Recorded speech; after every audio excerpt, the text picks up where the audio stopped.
that you've done wrong or whatever. So you can phone me and say, oh, well, you know, I did this wrong or that wrong. Well, really, unless I'm right there or unless Duncan's right there, we really don't know what you did, right? But if you have a picture of it and we see it, you know, that can make a huge difference. That's why we recommend if you have a snare that fails, send it to us.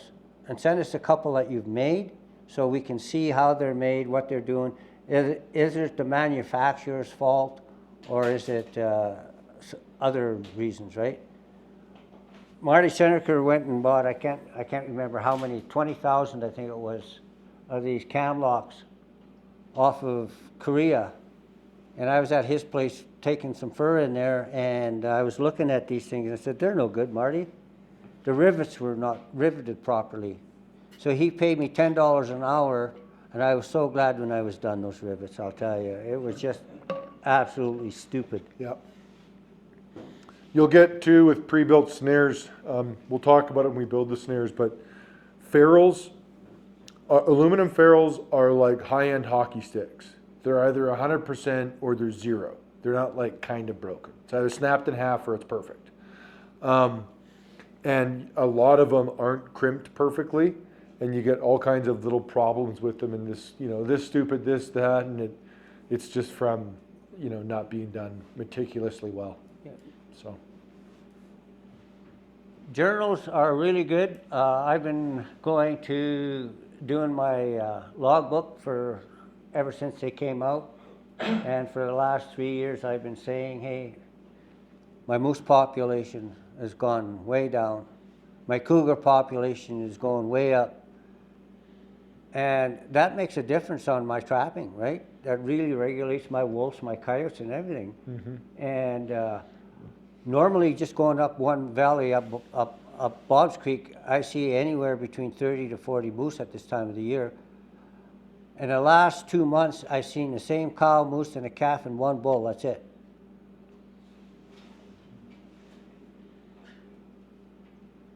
That's probably due to wolves, isn't it? Oh, over hunting pressure. Yeah. So what happens in my WMU, a lot of land is posted, no hunting, no hunting, no hunting.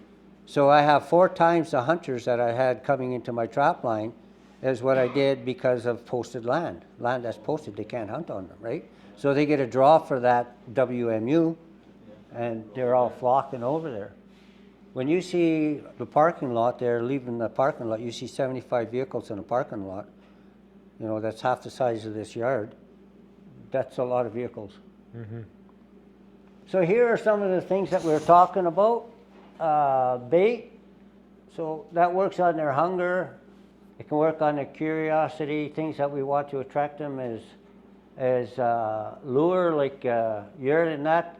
That's can be, and gland lure can be sexual, a communication thing, right?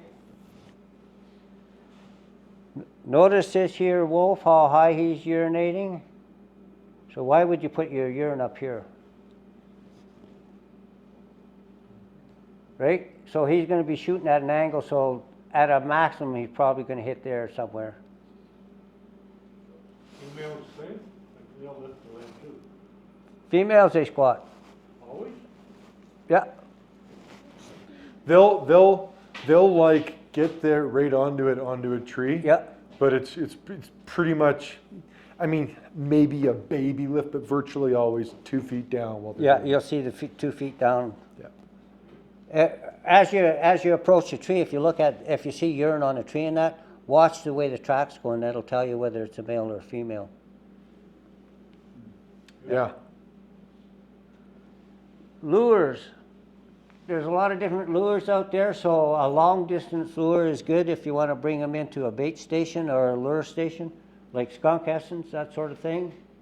If you don't want to have so much issues with bears and stuff during the early parts of the season, you want to use a bait that's not smelling, like a dirt hole or whatever works quite well. Like maybe half of a ground squirrel or a gopher or something like that, and it's in a deep hole. When I make my dirt holes for wolves and that, they're a big dirt hole. I'll show you guys a picture of some of them. I use a track shovel, and it's almost the whole length of that track shovel, and that big around. Yeah. It's for, there's different reasons for that. I'll cut out the sod, and I'll put the sod in a V to block the wind so that it doesn't blow the dirt off of my traps, number one. Number two, it guides them in. And if you get a wolf that's educated to leg hole traps and they're digging them out, if you make a dirt hole like that and you put your trap back further, let them go in to get the bait. Now they have to back out. They have to back out, and you'll catch them by the back foot instead of the front foot. So placement can make a huge, huge difference. And like I was saying, ravens will bring them in from all over. Right? They hear ravens squawking, and they're going to want to know what's dead there somewhere, right? Placement of the trap is really critical, right?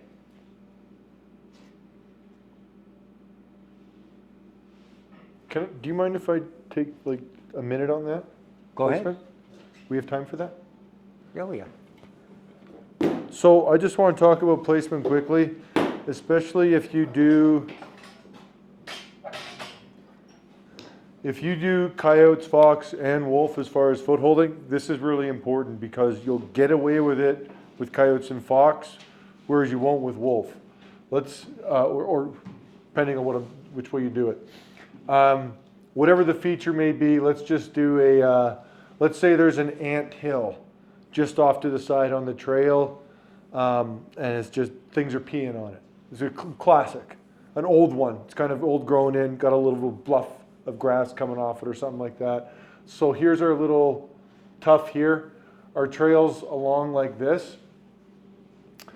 We're coming along here, we see that, we want to set on that. It's a great groovy spot. So a lot of the time, I notice trappers tend to set more or less 90 degrees right off of whatever the feature is with their trap. With coyotes and fox, you're going to get away with this no problem because their steps are so close together that it's almost arbitrary. But when an animal is going to hit this, they're either going to be picking it up, like let's say if the wind is blowing this way, hopefully you've set one on the other side.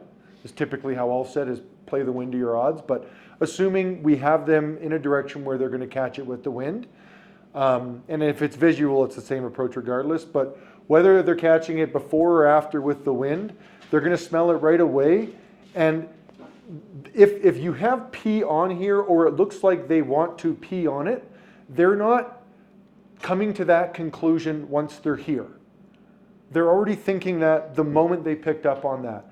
And the steps they take in order to pee are done in like you would, like you're going to approach anything. Like when I'm going to that door, I know that I'm going to that door when I start here. So I'm not going to like meander this way and in. And when I get closer, I'm actually know I'm taking those steps. So, and all of us will do this without even thinking.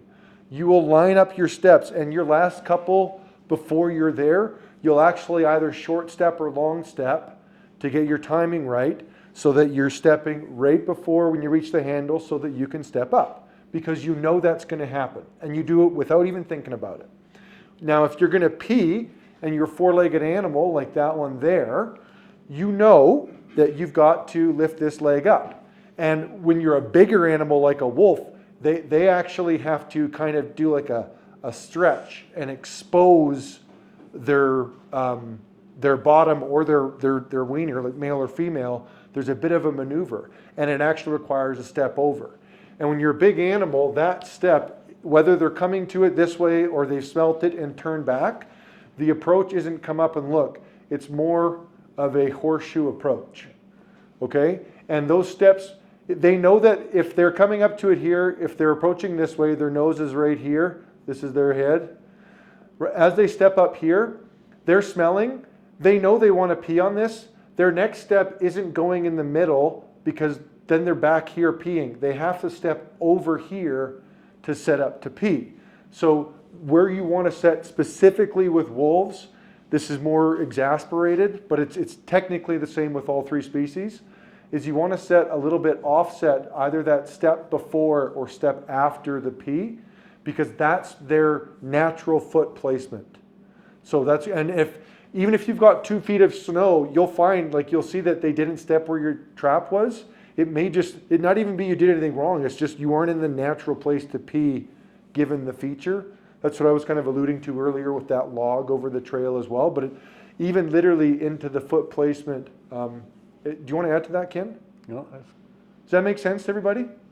So when you're talking about placement and all that, it's not just distance to trap, it's literally, think about this animal. And I always say this because you see it a lot in these courses, because students tend to really sit close and think about their set before we go talk about it, because they want to do a really good job. So you tend to get the blinders on really easily.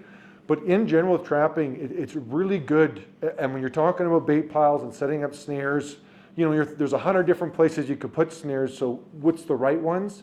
Just take a step back, look at it, try to, like, imagine yourself hunting through it, be a predator, fall into that, and just look at it and feel it out.